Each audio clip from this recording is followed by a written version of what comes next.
Welcome to Drunk Bible Study. This show's mission is to read every single word of the greatest story ever told. A warning to our listeners, the hosts of this show are sinners, but they're doing their best. There will be drinking and there may be some swears. They did say they'd try to keep it clean, but I wouldn't put my money on it.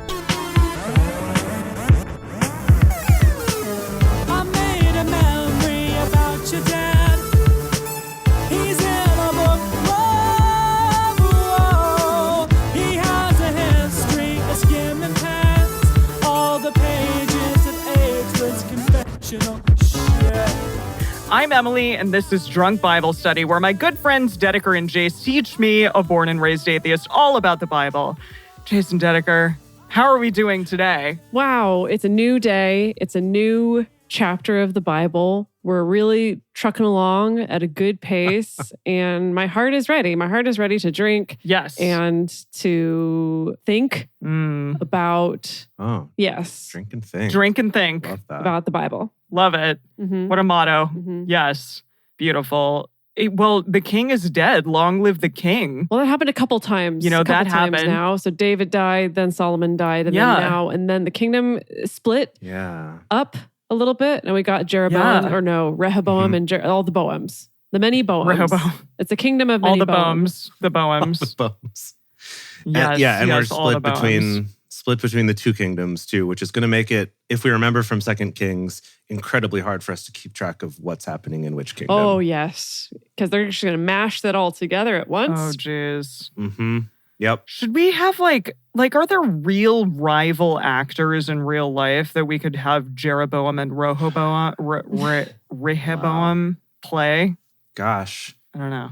Or is that weird? I mean, the only rivalry I know of right now is the one between Dwayne "The Rock" Johnson and Vin Diesel, which has been going on for a couple of years now. Is that a real rivalry?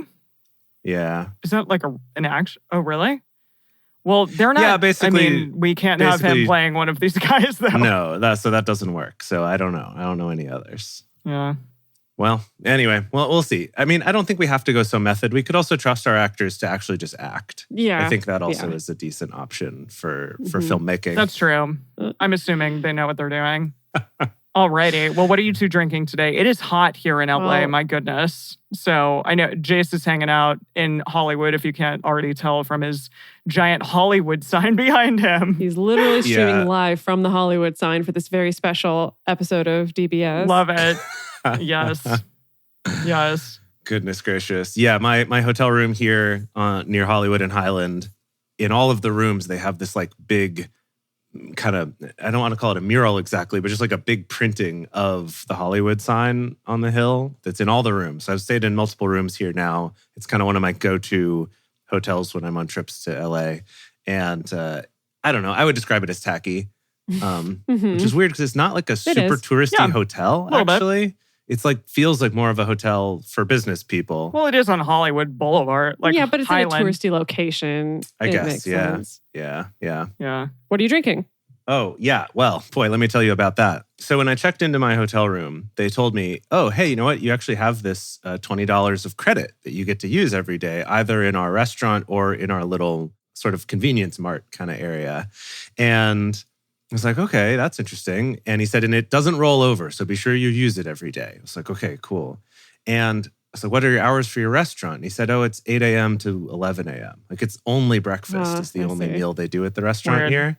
And the breakfast is $28 or something. Yeah, that's how they get you. And so I said, that's silly. I'm not going to do that. So instead, literally every day, I come back after, doing work, and I come back and then I buy 2 of these little single serving bottles of Apothic Red. Oh, that's really small. Yeah, that's what I mean. It's like a little single serving, probably 8 ounces, 6 what is that? ounces like, maybe. Yeah. That bottle is like what, half a span? Half a cubit? Yeah.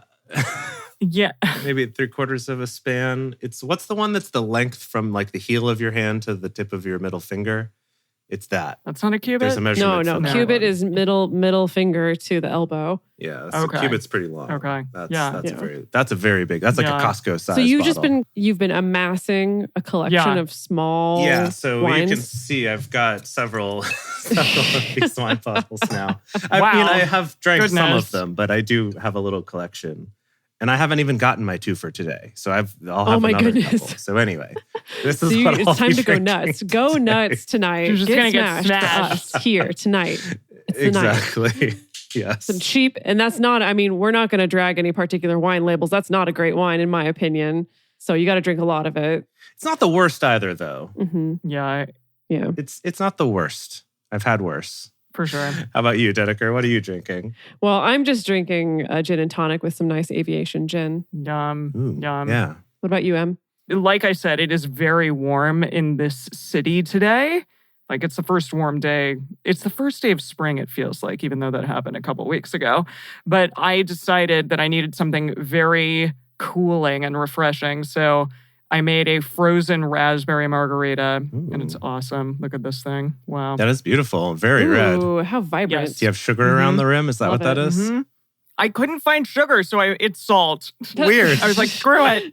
I'm putting salt on. I know. It's kind of weird, but it just adds, I guess, to the tartness. It's fine. For looks. But yeah, the key to getting a very vibrant and very slushy raspberry margarita is use frozen raspberries. That'll make it the best. Yeah. Absolutely. Very nice. Yeah. All right. I'm ready to. So I'm ready to enter this King's portion of Chronicles. yeah. Right. Let's do it. Let's do it. Part with all the kings.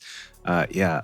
Mm-hmm. So today we are continuing on with the epic story of 2 Chronicles. This time reading quite a few chapters. We're reading chapters 12 through 16 today, right? Yep.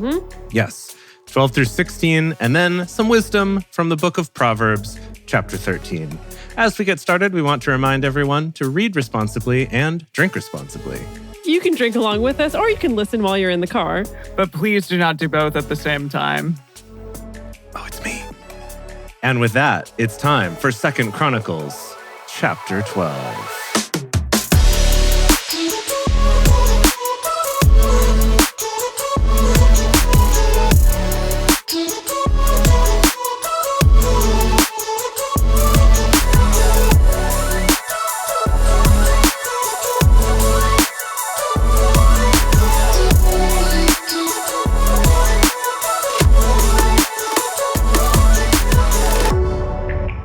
Second Chronicles, chapter 12.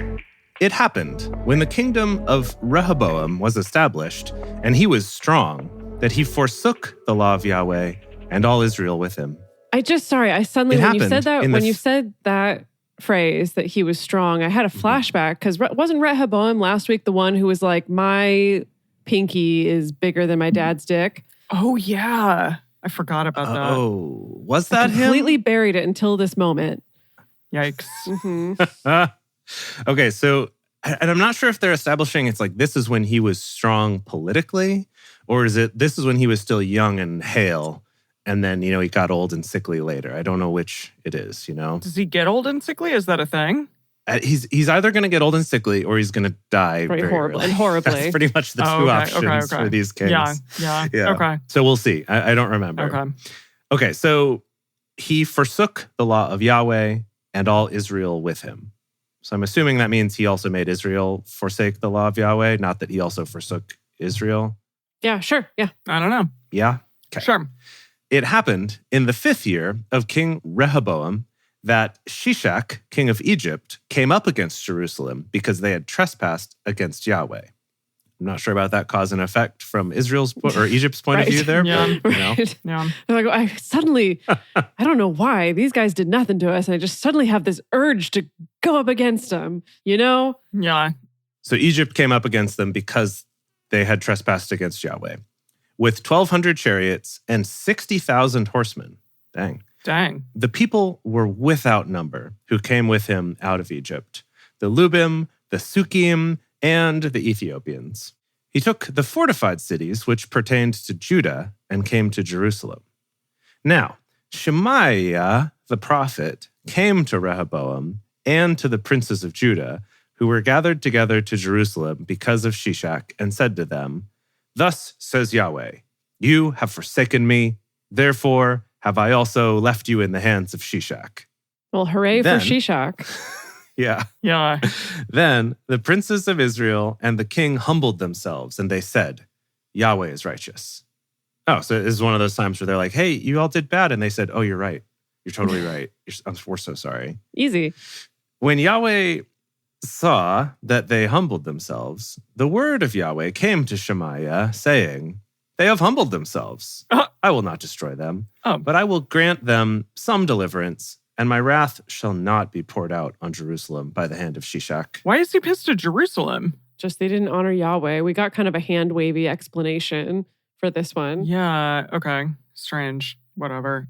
It could be anything. Yeah, and to be clear, all this message is coming from Shemaiah, this prophet, not from Egypt itself or Shishak himself. But it's like our prophet is interpreting what's happening and saying, hey, don't worry, they're not going to conquer us or they're not going to destroy us because we, said sorry to Yahweh. Okay. But then it goes on, verse 8, nevertheless, they shall be his servants, that they may know my service and the service of the kingdoms of the countries. So Shishak, king of Egypt, came up against Jerusalem and took away the treasures of the house of Yahweh and the treasures of the king's house. He took all away. He took away also the shields of gold, which King Solomon had made. Oh, the commemorative shields. Oh, no. Gosh. Insult to injury. They had their moment in the sun. Seriously. Yes. King Rehoboam made in their place shields of brass and committed them to the hands of the captains of the guards who kept the door of the king's house. Okay, not as good as my gold shield, but not nearly as cool. So he did replace them with more useful, though. That's true. More practical. That's true. The gold is like, yeah, if it actually was used as a shield, it would just sort of crumble. What do you think Shishak's going to do with them? He's going to keep them as commemorative shields? He's going to immediately melt them down to... Probably melt them down. Make a golden, cat tree or something. A cat tree? Well, the Egyptians and cats. Oh my gosh. I kind of love that. Can you imagine an ancient Egyptian golden cat tree? Yeah, no, that makes sense. I'd buy it. No, that wouldn't be practical for the cat. The cat couldn't sink their claws into it that I know of. Well, That's maybe ridiculous. you just kind of put some gold accents. It's commemorative. On it. Yeah. You wrap it. Okay, no, it's made out of gold. The base is gold, but you wrap it in some jute rope. Got it. Okay. Yeah. So they can still scritchy scratch and get all up on there. Weird and funny. Yeah. Gosh. I'm telling you, my prediction, in 10 years, they're going to open up a tomb, an Egyptian tomb, and they're going to find it. And no one's going to know what it is. They're going to be like, is this some kind of golden cat tree, ancient bookshelf? And we're going to know. Yeah. Got it. We're going to know. Yeah. Okay. So it was so that as often as the king entered into the house of Yahweh, the guard came and bore them and brought them back into the guard chamber. So I guess they just brought them out for this kind of ceremonial king entering the house of Yahweh is when they have the brass shields. When he humbled himself, the wrath of Yahweh turned from him so as not to destroy him altogether. And moreover, in Judah, there were good things found. Great. What kind of good things? I don't know. Okay. So King Rehoboam strengthened himself in Jerusalem and reigned. For Rehoboam was 41 years old when he began to reign, and he reigned 17 years in Jerusalem. So that's a good long time, 17 years. Yeah, legit. Yeah.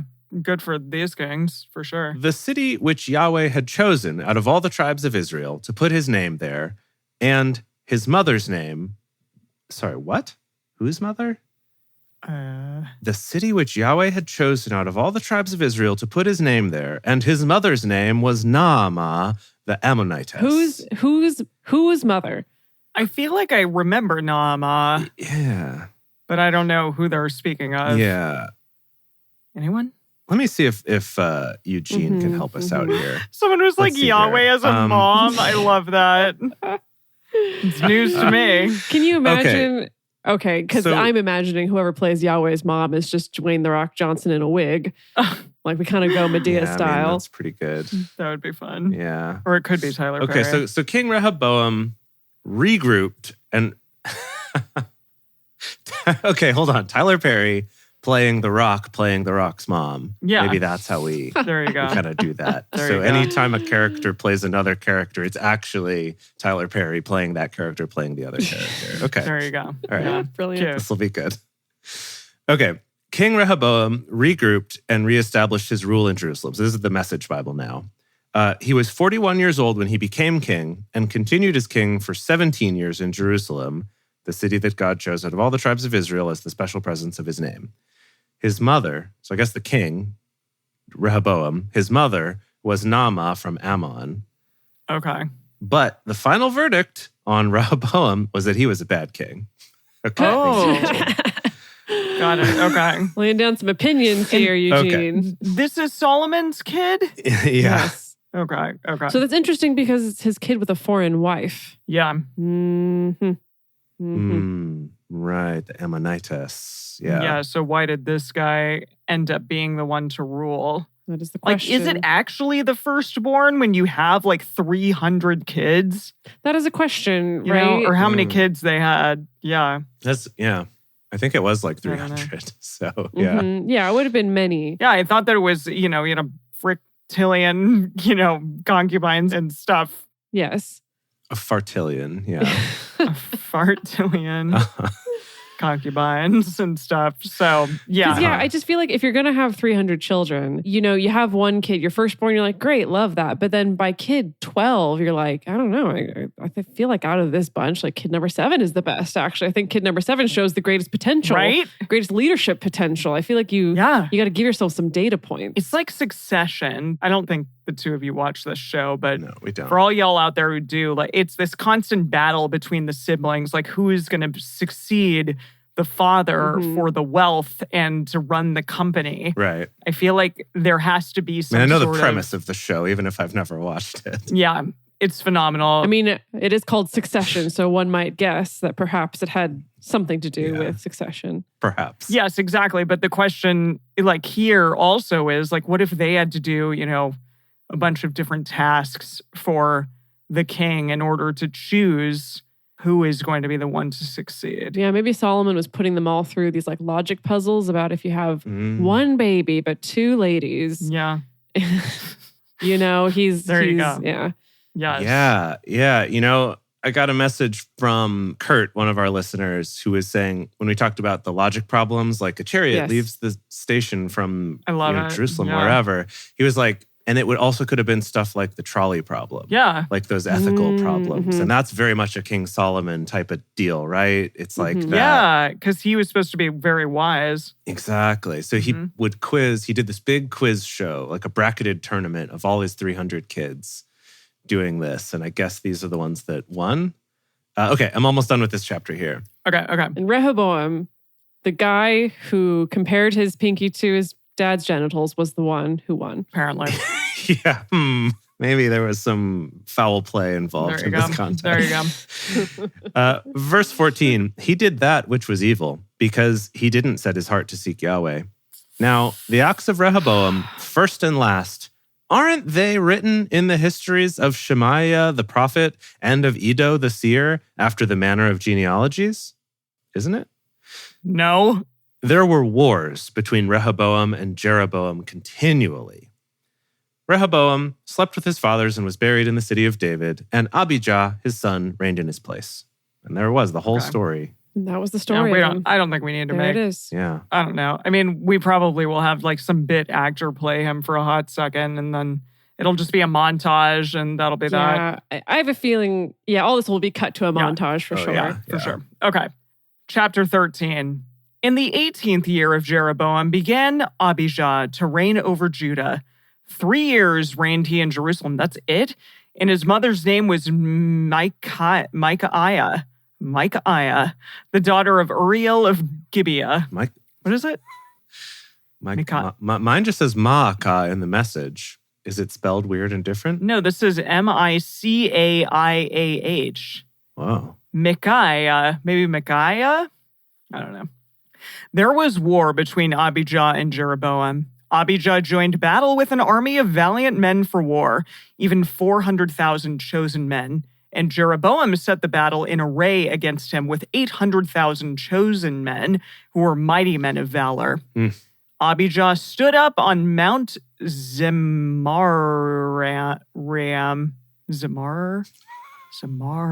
Yeah, that's the one. Where is this? I've never heard of this mountain. That mountain we all know. Which is in the hill country. Maybe it was just a little hill. It's in the hill country of Ephraim. And said, "Hear me, Jeroboam, and all Israel. Ought you not to know that Yahweh, the God of Israel, gave the kingdom over Israel to David forever, even to him and to his sons by a covenant of salt?" Yeah. What? A covenant of salt. Yeah, so is that where you salt a baby? Is that where you trade salt for a baby? Is that where you trade salt, like a wife-shaped pillar of salt for a wife-shaped human? What is a covenant of salt? I love that. I don't know. Is it a contest really to carve to statues of babies out of salt, and whoever's is best? Like it's a salt lick, like what a horse has. And then you chisel it into a baby or whatever. Like you make it's like an ice sculpting competition, but it's salt, brick, lick. Okay. I'm looking this up a little bit. And on gotquestions.org, no, I'm not going to look at that. I'm going to look at Wikipedia. A covenant of salt appears twice in the Hebrew Bible. And let's see, most likely means that the covenant is a perpetual covenant by calling it of salt. Okay. I did find some rumors online that there is some tradition of like eating salt together with another man is how you become not enemies anymore or something. But that was from a dubious, the most website. Romantic of traditions. Okay. I mean, sure. We both lick a salt lick together and then we're bros for life. Then you're bros for life. Okay. You would be a bro if you did lick a salt lick together with even a random stranger. It's like now you have some shared trauma to bond over. No, it's not that bad. I'm pretty sure when I was a kid, around horses with my mom, I definitely licked a salt lick. And it was fun. It was salty, but it was good. It was fun. Not fun. It was fine. It wasn't bad. It was fine. Emily is still alive today. Yes, look, this, I've got salt on my smoothie instead of sugar, so that's fair. Whenever I get a drink with a salt rim, I'm like, lick. Okay, I'm done with this drink. We like it, yeah. Mm-hmm. My mom is like, yep. Exactly. Okay. All right. Yet Jeroboam, the son of Nebat, the servant of Solomon and the son of David, the servant of Solomon, the son of David, rose up and rebelled against his Lord. Oh, there were gathered to him worthless men, base fellows, who strengthened themselves against Rehoboam, the son of Solomon, when Rehoboam was young and tender-hearted and could not withstand them. Oh, okay. So before he's we're going old, back? wrinkly, and strong. Yeah. Yeah, now he's young. I thought we'd already moved on. Okay, this is the confusing part. It's because now we've cut to Judah, right? We've cut to the other kingdom, which is Jeroboam. Right. Okay. That's why. We're doing the weird hopping back and forth between the two different kingdoms and their history, their overlapping history. Okay. Meanwhile, so Abijah and Jeroboam are fighting, but then they have a salt covenant. And, maybe when they're saying too much for Rehoboam, they mean Rehoboam's kid, who's Abijah. Maybe. Oh. Well, like House of Rehoboam, maybe? Because it said Rehoboam slept with his son, whatever. Or was it Jeroboam? But we ran into this in the Book of Kings as well, where it's the weird overlap, and we do kind of step back a little bit in time to explain the history of the other kingdom. It's good writing. Right. But here's what we have so far. So Rehoboam and Jeroboam were the two competing kings at first. Rehoboam's dead now, but Jeroboam's still around, and he's the one fighting a war with Abijah, who's the son of Rehoboam. Okay, But then we're having a little aside to mention that Rehoboam should have been the true heir, I guess. Okay. But that it's very confusing. He was young and tender-hearted and could not withstand them. According to Eugene, he was a real wimp. That's what Eugene says. There you go. Fighting words. Now you think to withstand the kingdom of Yahweh and the hand of the sons of David, and you are a great multitude, and there are with you the golden calves which Jeroboam made for you to gods. That is what happened. Which Jeroboam made for you God, or you for gods. Okay, like other gods, I guess. You made it into gods. I think that the golden calves will be gods, yeah. Yeah, like so that's what he did. The shields, no. No? No, the shields were taken by the king of Egypt. This is the king of Judah. Oh my God. Yeah, this is the king of Judah who's making the golden calves. It's tough. How is anyone supposed to understand this? They just skim it. They just skim it. They're not really thinking hard about it. Okay.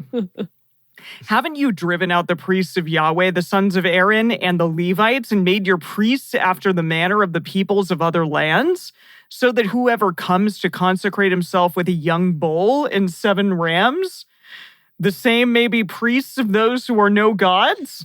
Okay, so he's doing like a buy your way to become a priest. All it takes is 1 bull and 7 rams, and you too could be a priest, ordained in the church of no gods, I guess. These golden calf gods. Wow, it's a real ordination mill. Got it. Got it. Okay, wow. But as for us, Yahweh is our God, and we have not forsaken him, and we have priests ministering to Yahweh, the sons of Aaron and the Levites in their work, and they burn to Yahweh every morning, and every evening burnt offerings and sweet incense. The showbread also set they in order on the pure table, and the lampstand of gold with the lamps of it burn every evening. For we keep the charge of Yahweh our God, but you have forsaken him. Behold. So this is saying that Judah's the one keeping the Levites as priests, and it was Israel was the one selling the priestdoms. Interesting. I keep getting confused about who we're talking trash about at each moment. It's very confusing. Oh, it is confusing, yeah. Behold, God is with us at our head, and his priests with the trumpets of alarm to sound an alarm against you. Children of Israel, don't you fight against Yahweh, the God of your fathers, for you shall not prosper. But Jeroboam caused an ambush to come about behind them. So they were before Judah, and the ambush was behind them. When Judah looked back, behold, the battle was before and behind them, and they cried to Yahweh, and the priests sounded with the trumpets. Then the men of Judah gave a shout, and as the men of Judah shouted, it happened that God struck Jeroboam and all Israel before Abijah and Judah.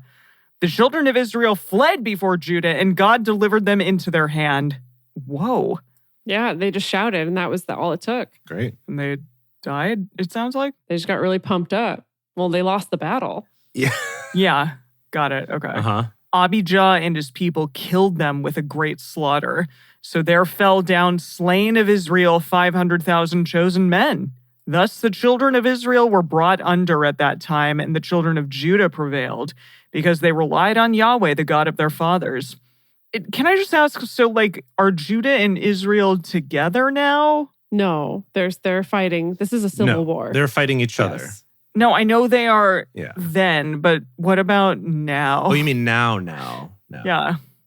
Oh, God, I got to pull up the map. That's a great question, because it's very possible that these have split off into different countries now. That's kind of an existential question.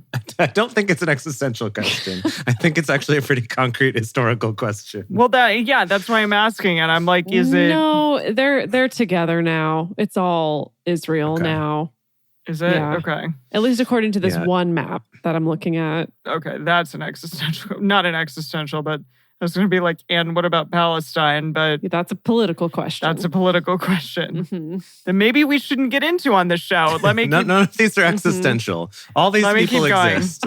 There's no question about that. I know they exist. It's more just like, who are we? What are we a part of? What happens when we die? Okay, I'm going to keep going. Right. Okay. Great. That's a question for the New Testament. Okay. Abijah pursued after Jeroboam and took cities from him, Bethel with the towns of it, and Jeshashana with the towns of it, and Ephron with the towns of it. Neither did Jeroboam recover strength again in the days of Abijah, and Yahweh struck him and he died. But Abijah grew mighty and took to himself 14 wives and became the father of 22 sons and 16 daughters. Boy. The rest of the acts of Abijah and his ways and his sayings are written in the commentary of the prophet Iddo. Oh, sayings. I want to know some of Abijah's sayings. I know. Well, it's funny. I wonder if we could find any if we tried to look that up. Are they in? What's the book that has the extra stuff from the Bible that's not in the Bible, but in other books. The Necronomicon. So is that in there? Is Edo? That's not. Stop. Emily, don't let Dedeker troll you like that. That's not, no. It's called the, God, I'm so The sorry. Apocrypha. I'm distracted That's now. it. Thank you. The Apocrypha, Thank but you. it's not a book. It's more like the Apocrypha is just sort of the term for all the other biblical books that didn't make the cut. Okay. Okay. But there may have been more that didn't even make it into the Apocrypha, Yeah, man. you know? Okay. Yeah. All the ones that got lost that we don't know about. Like, isn't there like a Mary Magdalene thing? Allegedly. Yeah, I mean, there's supposedly the Gospel of Mary. Cool. But Supposedly. we'll get to that stuff later. Okay, chapter 14. So Abijah slept with his fathers, and they buried him in the city of David. And Asa, his son, reigned in his place. That guy. That guy. In his days, the land was quiet 10 years. Asa did that which was good and right in the eyes of Yahweh his God. Good. For he took away the foreign altars and the high places, and broke down the pillars, and hewed down the Asherim, and commanded Judah to seek Yahweh, the God of their fathers, and to do the law and the commandment. Also, he took away out of all the cities of Judah the high places and the sun images, and the kingdom was quiet before him. He built fortified cities in Judah, for the land was quiet, and he had no war in those years because Yahweh had given him rest. Wow. For he said to Judah, "Let us build these cities and make about them walls and towers and gates and bars. The land is yet before us because we have We sought need some Yahweh our bars in God." this city. It's boring. We need Drop something to freaking do. bars. We have sought him, and he has given us rest on every side. So they built and prospered. Asa had an army that bore bucklers and spears. Out of Judah, 300,000, and out of Benjamin that bore shields and drew bows, 280,000. All these were mighty men of valor. There came against them Zerah, the Ethiopian, with an army of 1,000,000 troops. Gosh. What? What? Has a million? A million. Has the word A million. million ever happened in this book? I think that may be the first time. That's new. Can you look that up, Chase? That's new for sure. Yeah. There's some Yeah. there's some ridiculous numbers of people in this book for sure. I think this is our first name drop of 1,000,000. Yeah. Yeah. Did you even conceive of 1,000,000 in this day and age? Right? Like that's a lot. That's a lot. Did they even know what that meant? Right. What are you finding, Jace? This is a hard thing to Google because when I try to search about the word million, all I get is like creationist stuff about like the millions of years is Sure. incompatible with the Bible, blah, blah, blah. And that's not my question. Okay, well, whatever. I'm gonna keep rolling along. Do it. 1,000,000 troops and 300 chariots, and he came to Marishah. Then Asa went out to meet him, and they set the battle in array in the valley of Zephathah at Marishah. Asa cried to Yahweh his God and said, "Yahweh, there's none besides you to help. Between the mighty and him who has no strength, help us, Yahweh, our God, Help for we us. rely on you. Help us. And in your name are we come against this multitude. Yahweh, you are our God. Don't let man prevail against you." So Yahweh struck the Ethiopians before Asa and before Judah, and the Ethiopians fled. Asa and the people who were with him pursued them to Gerar, and there fell of the Ethiopians so many that they could not recover themselves, for they were destroyed before Yahweh and before his host, and they carried away very much booty. Booty? Yeah, that's what he says. Booty. Yep. Nice. They struck all the cities round about Gerar, for the fear of Yahweh came on them, and they despoiled all the cities, for there was much spoil in them. They struck also the tents of cattle, and carried away sheep in abundance, and camels, and returned to Jerusalem. Sorry. I'm sorry to be a downer, but I'm so bored by just like military history. Yeah. It's a lot of this frickin' book. Yeah, I'm just like, great, cool. You led a bunch of people to unnecessary death so that you could get some booty. Love it. Booty. I do have an answer about million being in the Bible. What you So got? I was able to find a just plain text file of the entire World English Bible Wow. and then just did a search within that. And And million is mentioned 4 times. Ooh. 4? And here's the funny part. all 3 out of those 4 are all in Chronicles. 2 of them already happened in First Chronicles, and we didn't notice it. Whoa. And then one of them was the one that we just had, and then the other one's in Revelation. Of course it is. Emily's face. Emily just got so aroused when you mentioned the word revelation. How old is my ass going to goodness. be when Revelation happens is my question. Real old. But, Oh, boy. that's fine. It's fine. Okay, it's time. It's just funny. Let's take a little break. Okay. Let's do it. Hey, before we continue on with, I don't know what else is going to happen. No more millions. I'll tell you that much. We're not going to say the word million again. Not for until the end of this podcast. Exactly. Years from now, at the end of this podcast, we will finally say the word million again. But in the meantime, we would love your support so that we can make it to that final million. And the way that you can do that is to tell your friends about it and come join us at our live shows. You can get information about those at drunkbiblestudy.com/live. And you can find out about our live show schedule there, as well as follow us on Twitch at twitch.tv/drunkbiblestudy. Also, if you're able to contribute financially to this show, it really goes a long way to help us pay for the costs of doing this show, not even the alcohol costs, although that would be cool someday too, is to go to patreon.com/drunkbiblestudy and become a parishioner there. And as a thank you, we have things like early releases of episodes, personal toasts on the show, Emily's drink recipes, and of course, our undying affection. And we're back. Chapter 15. The Spirit of God came on Azariah, the son of Oded. Some guy. Yeah, who is this? Whatever. Some guy. Azariah, Cool. the son of Oded. And he went out to meet Asa. It's fun that we're hearing about different people for the first time, right? Is that fun? No, but it's It's something. It's something It's different. something. It's a change. there you go. There you go. It's also not the first time, because I'm almost 100% sure that we met all these people in First and Second Kings. Did we? But, We just forgot We about must them. have. We were drinking. It was ages ago. Mm-hmm. Yeah. Okay. So the Spirit of God came on Azariah, the son of Oded, and he went out to meet Asa. And he said to him, "Hear you me, Asa, and all Judah and Benjamin. Yahweh is with you while you are with him, bro. And if you seek him, he will be found of you. But if you forsake him, he will forsake you." Now, for a long season, Israel was without the true God and without a teaching priest and without law. But when, in their distress, they turned to Yahweh, the God of Israel, and sought him, he was found of them. Okay. In those times, there was no peace to him who went out, nor to him who came in. Oh, boy. Okay. But great vexations were on all the inhabitants of the land. As it were. They were broken in pieces, nation against nation, city against city, for God did vex them with all adversity. But be you strong, and don't let your hands be slack, for your work shall be rewarded. When Asa heard these words, okay. Yeah. Everyone's doing slack hands here. I see. When Asa heard these words and the prophecy of Oded the prophet, he took courage and put away the abominations out of all the land of Judah and Benjamin, and out of the cities which he had taken from the hill country of Ephraim.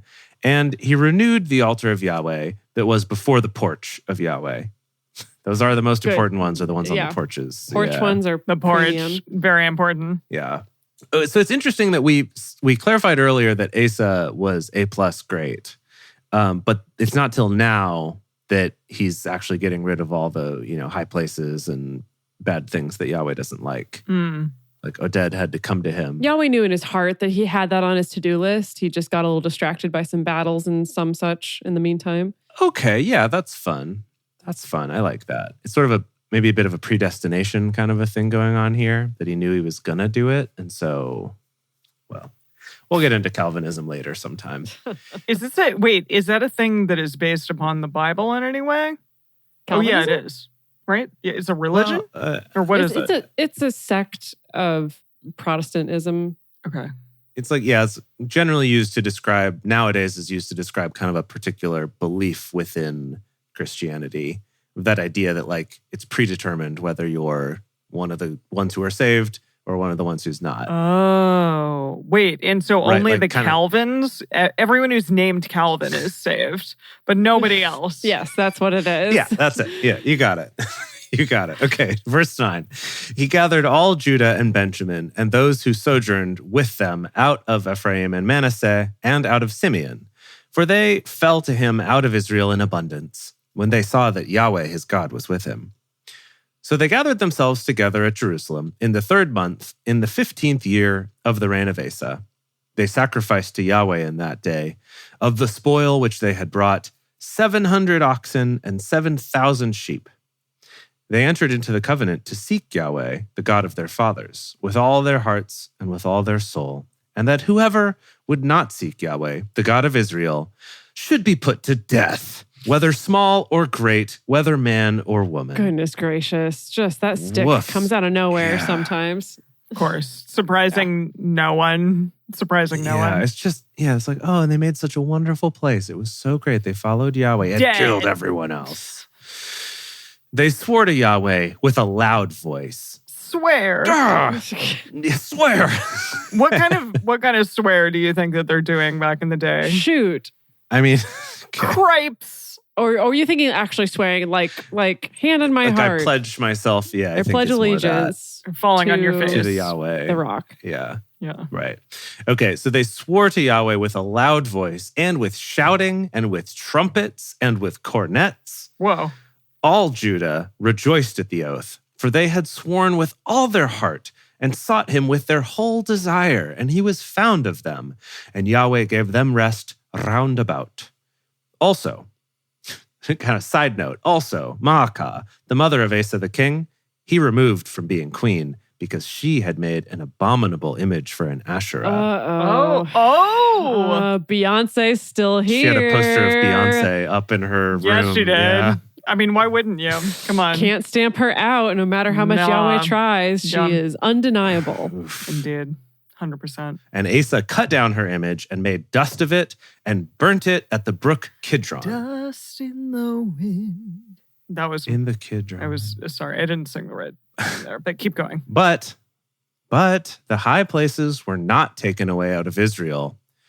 Nevertheless, the heart of Asa was perfect all his days. Oh my goodness. That's nice. Okay, sorry, I'll let you finish. I A will real let you finish Asa before I apologist get... here. What is that even like? I'm sorry. That's ridiculous. He was perfect Let me, 2 more verses. constantly. Okay, sorry. Keep going. He brought into the house of God the things that his father had dedicated and that he himself had dedicated, silver and gold and vessels.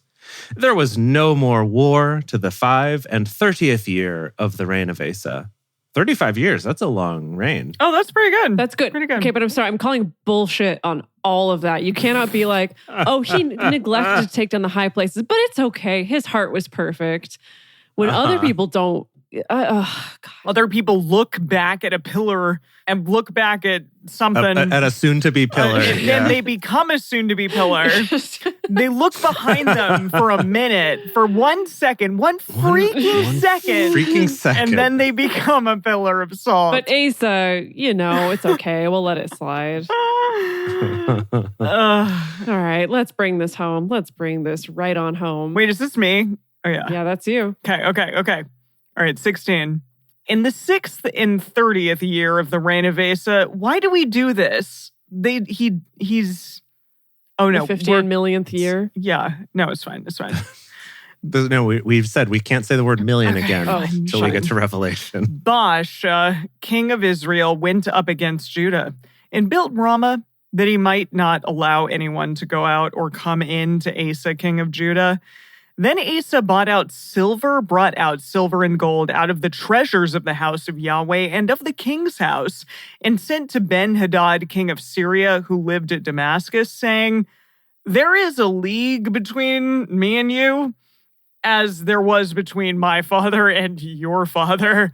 Boom! Behold." Okay. But can we talk about our father's dicks, though? Yeah. That's the important part. I don't know if he's as Right. concerned with the dicular region, but He hasn't seemed to be so far, you're right. I have sent you silver and gold. Go, break your league with Baasha, king of Israel, that he may depart from me. Wait, hold on. What? Who? Baasha, king of Israel. Yeah, that's who, like, little known fact, Baasha was king of Israel during this time. Oh, okay. No, what it is. Yeah, Baasha was king of Israel. And so Asa is building an alliance with Ben-Hadad. Like he's giving him gold to be like, hey, don't stop helping Baasha. And we'll be bros. Right. So probably in the next... And then we can talk about dicks as much as we want. Yeah. Probably in the next episode, we'll jump back over to Israel and learn about Baasha or something, I assume. I don't because know. we haven't gotten that part. But 35 years have gone by now. So Yeah. I guess that's understandable. Ben-Hadad listened to King Asa and sent the captains of his armies against the cities of Israel. And they struck Ijon and Dan and Abel Maim. And all the store cities of, I love this, and all the store cities of Naphtali. So all of those outlet malls, yes. Yeah. Dang it. It happened when Baasha heard of it that he left off building Ramah and let his work cease. Then Asa the king took all Judah, and they carried away the stones of Ramah and the timber of it with which Baasha had built. And he built therewith Geba and Mizpah. Geba? Yeah, sure. Geba. Your guess is as good as ours. At that time, Hanani, the seer, came to Asa, king of Judah, and said to him, because you have relied on the king of Syria and have not relied on Yahweh your God, therefore is the host of the king of Syria escaped out of your hand. This reminds me of those like choice-based visual novel games. Oh my God, where like, the choices just seem arbitrary. And you pick one and you're like, really?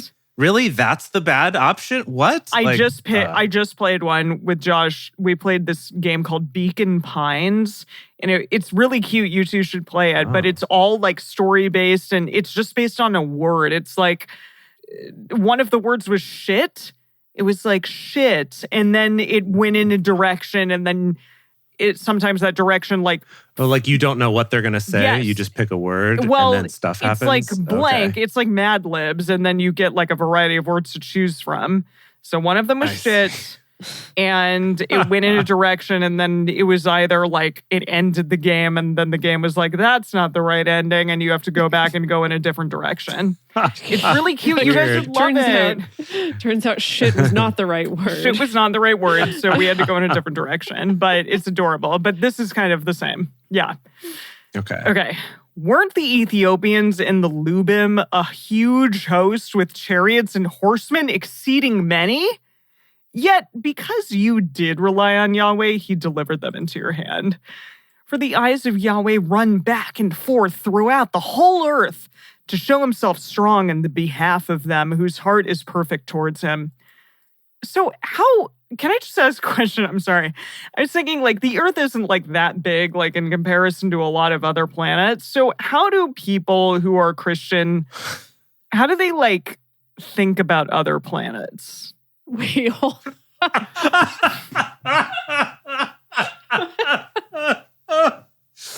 I feel like this is more like high Bible study I'm not now. high. I'm maybe a little inebriated, but like what do they say about them? Why don't they question like why did God put us on this planet? Like why didn't he put us on like Jupiter or Saturn or something that was bigger and that there would be more multitudes and make that inhabitable? You know what I mean? Or habitable, not inhabitable, habitable.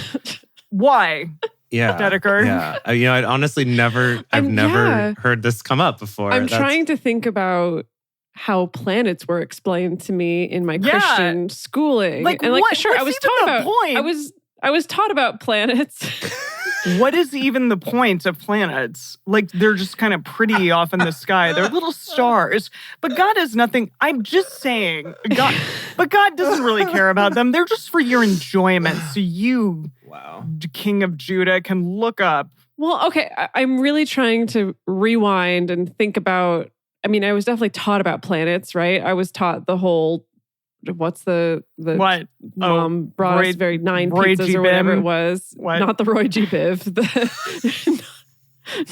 Chase is losing it. This is really coming off the rails, It's y'all. not every good boy does fine. It's I was like, no, it's a good question. Okay, I'm gonna say, yeah. My very excellent mother But I forget. Anyway, I learned that whole thing about plants. My mother told me, what is that one? Yeah, okay. I just... No, but I'm sorry. You know what I mean, though? No, I don't, but I was taught that the planets exist and they were cool, but like... But they have we never nothing... made any kind of connections about like, why would God choose this planet over other ones? Right. Or why would he make the planets at all? Like, I understand that it is a beautiful sphere, but but in the grand scheme of things, a single planet could be larger and could, have more room and depth for more humans, like those millions and maybe trillions. I think Emily, this just gets filed away under the Lord works in mysterious ways. I hear you, Dedeker. I do hear you, but. Like on The Mandalorian. But I don't like what I'm hearing. No, on The Mandalorian, they were talking about Coruscant and they're like, 1 trillion people are on here. And I turned to Josh and I was like, excuse me? Did they just say the word trillion on this single planet? Do you understand how big that is? Like, that is nuts. How many people? Well, okay, Emily, but hold on. There's what, 8-9 million people or billion? Sure. But that's like 1,000 billion. Actually though, that's kind of the whole point of Coruscant is that they've built it up in so many layers tall. So it's not that the planet's that much bigger. Yeah. But everyone's kind of living on top of each other. So like the slums are actually just like below the richer parts of the cities. Yeah, the slums are closest to the actual planet crust. I call bullshit though. It needs to be a bigger planet too. Well, it's just Dedeker, like the magnitude of how big that is just like unfathomable. Sure. But we're starting to get into Star Wars writing and not into But I think that Yahweh needs to think about that. So, okay, is your main argument that it's like if Yahweh's whole thing is he wants you to be fruitful and multiply and he wants as many people as possible, why wouldn't he have created a bigger planet?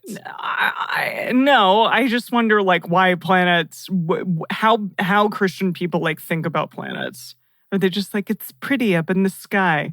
Well, okay, as people in the chat are pointing out, this is kind of connected to why... It's like Final Fantasy VII. Got it. Thank you. Well, okay. Wow. Okay, yeah. Yeah, no, what? This is connected to why, with Copernicus, why heliocentrism was pretty controversial, right? Because to imply that Earth is not maybe the most important planet where the entire universe revolves around, or the entire galaxy revolves around it, or the solar system, whatever it is we're in. Yeah. Wherever it is we are. Mm-hmm. Yeah. Whatever it is we're doing here in space. It kind of all started as like, well, we are the most important planet. And so clearly we're the center of everything. And so to suggest that that's not the case was potentially an affront against God. No, right? I get that. I do get that. It's just, I think this podcast, just off on a tangent, would benefit from more Star Wars trivia. I agree. It's just, no, I think this podcast has been teaching me about the thought process of what Christians think about when they, go back and speak about the Bible and their ways. And I'm trying to like get in the mindset of it because there's so many questions that can be asked regarding so many minutia of the way in which the world works that to me, I'm like, but wait a minute. And that's just what I'm asking here. No, it's good. It's good to be thinking that way. Sure. Yeah. And having those questions. I have also looked up a bunch of information about Coruscant just now. Okay. Hold on. Just let me. Let me. Now it's bothering me. Fine. Okay, fine, go. 1 trillion people, though. I'm sorry, that's insane. Yep. So there's actually this quite interesting post on Quora where someone asked the question, could an Earth-sized planet realistically have a population of 1 trillion people like Coruscant in Star Wars? And basically, one thing is that in Star Wars, Coruscant is about the same size as Earth, that's actually. Nuts Technically to me. A tiny bit smaller. Can you imagine? What? Yeah, and that... Every place is Hong Kong. And that so there's like levels of city. And according to the fiction, there's like 5,000 levels to the city. And so basically this person did some math and saying like, even if on average there's only 100 habitable levels, but it's all around the Earth, then a trillion people is actually a low number for how many could fit there. It would give an average square footage of 20 people per square kilometer, which is actually quite spacious. Okay. But then they talk about how in universe, not all the population is evenly spread out around the planet. Like there's uninhabited areas, and then there's the more dense areas. So according to this, super possible. The bigger problem is where you get all the resources to build these buildings, which means you have to be out like mining asteroids or other planets or something because you couldn't have enough materials on the one planet. Well, thankfully, they have the technology to be able to leave said planet and easily go to another one. Yeah. So I get that. And that makes a lot of sense. I mean, there's a lot of like inhabitable land on this planet and land that just simply hasn't been resourced and used. So I get that. But it is fascinating. I don't know. Anyways, sorry. I will finish. Yeah, how do we got to really rope it back in. No, we're good. We're good. I always do this. I make sure that I know exactly where I left off. And let's start from 9. For the eyes of Yahweh run back and forth throughout the whole earth to show himself strong in the behalf of them whose heart is perfect towards him. Perfect is just, that's not a real word to me. Herein you have done foolishly, for from henceforth you shall have wars.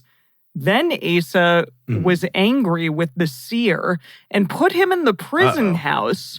Oh boy, that's bad. Yeah, that's going to go bad for him. For he was in a rage with him because of this thing. Asa oppressed. But his heart was pure his whole life. Let's not forget that we've already established that about Asa. So even if though he's taking God's prophet and putting him in prison. even if he puts this like sad man in this prison because he was just telling him the truth, he's like, whatever, don't worry about it. Asa oppressed, okay, still a good guy, some of the people at the same time. Really? Behold, the acts of Asa, first and last, behold, they are written in the book of the kings of Judah and Israel. In the 39th year of his reign, Asa was diseased in his feet. Oh, diseased in his foot feet. Disease. Whoa. I guess. Like, maybe I'm assuming that's gout. Interesting. You know, I had Good somebody call. come into the restaurant I worked at the other day, and they were like, well, I have gout. And I'm like, They just offered up this Okay. information freely. yes, he did. He was like, well, I got the gout, so I'm trying to eat better. Oh, good for and him. I'm like, well, good for you. Yeah, come to Sun Welcome Cafe. to Sun Cafe. Yes. Yeah, it's good. His disease was exceedingly great. Yet in his disease, he didn't seek Yahweh, but to the physicians. Tisk. Oh, wow. Tisk. Okay. This is great ammunition for kind of the anti-science Yes, it is. crew, I think. Ooh. Right? It's like, look at what happened to King Asa. He was a good guy until he went to... Those Christian scientists He out listened there. to doctors. He listened to Dr. Fauci, and look what happened to him. Yeah. Mm-hmm. Asa slept with his fathers and died in 140th year of his reign. So 41? Yes. They buried him in his own tombs, which he hewn out for himself in the city of David, and laid him in the bed which was filled with sweet odors and various kinds of spices, prepared by the perfumers are. I can't imagine if he died of a foot disease that he was smelling too Face. good. I mean, already bad to be a corpse, but Probably not. yeah. Yeah. And they made a very great burning for him. They're like, oh, the perfume doesn't work. We Meaning- have to burn it. Burn it now. Yeah, I don't know. Does that mean exactly that, like, they burned some offerings in front of perhaps the corpse Yeah. to try to, like, Try waft to be that like scent his way? Yeah, that's a good question. I don't know. Yeah, I don't know. Anyways, lots of questions, but I appreciate reading about this book. I don't know. Yeah. Let's see if Proverbs has any answers for us. Oh, I forgot about that. Okay, keep going. Yes, let me just... Make the song happen. And now it's time for some wisdom from the book of Proverbs.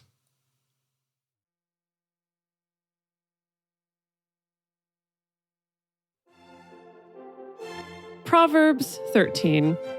A wise son listens to his father's instruction, but a scoffer doesn't listen to rebuke. Oh, boy. By the fruit of his lips, a man enjoys good things, but the unfaithful crave violence. Nice. He Such a non sequitur. I like that. who guards his mouth guards his soul. One who opens wide his lips comes to ruin. Yeah. I mean, as The it soul were. of the sluggard desires and has nothing, but the desire of the diligent shall be fully satisfied. A righteous man hates lies, but a wicked man brings shame and disgrace. Righteousness guards the way of integrity, but wickedness overthrows the sinner. There are some who pretend to be rich, yet have nothing. Gosh, called out. There are some I who mean, pretend to be poor, sure. yet have great wealth. The ransom of a man's life is his riches. The poor hear no threats. The light of the righteous shines brightly, but the lamp of the wicked is snuffed out. What? Pride only breeds quarrels, but wisdom is with people who take advice. Wealth gained dishonestly dwindles away, but he who gathers by hand makes it grow. That's a straight up lie. We need to have a lie counter for the book of Proverbs, I swear to God. There's a lot of those, I'm assuming. Hope deferred makes the heart sick, but when longing is fulfilled, it is a tree of life. Whoever despises instruction will pay for it, but he who respects a command will be rewarded.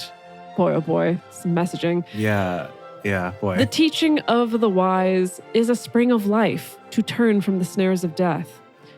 Good understanding wins favor, but the way of the unfaithful is hard. Every prudent man acts from knowledge, but a fool exposes folly. A wicked messenger falls into trouble, but a trustworthy envoy gains healing. Poverty and shame comes to him who refuses discipline, but he who heeds correction shall be honored. Longing fulfilled is sweet to the soul, but fools detest turning from evil. One who walks with wise men grow wise, but a companion of fools suffers harm. Misfortune pursues sinners, but prosperity rewards the righteous. A good man leaves an inheritance to his children's children, but the wealth of the sinner is stored for the righteous. Boy, my head is spinning. An abundance of food is in poor people's fields, but injustice sweeps it away. Okay, that one I agree with. That one I do agree with. There's some roots here about needing to give the means of production back to the working class, but I digress. There you go. Oh, here we There you go. go. One who There you spares go. the rod hates his son, but one who loves him is careful to discipline him. The righteous... Yep. Is this the spare the rod, spoil That the was way child, or back is that in somewhere like else? Deuteronomy or something. Yeah. Okay. The righteous okay, one yeah. eats to the satisfying of his soul, but the belly of the wicked goes hungry. The end. That was it. Well, again, yet another Proverbs come and gone. Nothing really stuck for me from that one necessarily. No, Proverbs has gotten gotten bad. I think once Solomon took over. Got to the Solomon Proverbs. Yeah. Bad. I'm sorry, Dang, Solomon. Michael B. Jordan. They said you were wise. We beg to differ. You should stay an underwear model. Yeah. Proverbs is not your, don't quit your day job of being an underwear model. Mm-hmm. Please don't. Please. Okay, we have a toast. Really quick, before we end. Oh, wow. We have a toast. We have a toast. We have a new parishioner. We have to do a toast and a shout out to our new parishioner, Sarah. Woo! Woo, Sarah.